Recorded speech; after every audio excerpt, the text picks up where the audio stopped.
নমস্কার বন্ধুরা, তোমরা সবাই কেমন আছো?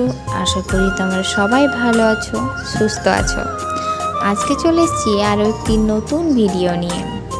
আমি কিছুদিন আগে একটি তারামায়ের চরণের প্রতিকৃতি বানিয়েছিলাম। সেটি আমি ইউটিউবের প্ল্যাটফর্মে শেয়ারও করেছিলাম।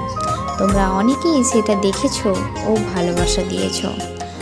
আজকে আমি চরণটি তৈরি করার সময়ের কিছু মুহূর্ত তোমাদের সাথে শেয়ার করলাম। আশা করি তোমাদের ভালো লাগবে। ও আরেকটা কথা, এই দুটো চরণের সেট আমি বানিয়েছি আমার দুজন খুব কাছের ও শ্রদ্ধের মানুষের জন্য। সেটা একটু সারপ্রাইজ থাক, পরের বারে শেয়ার করব।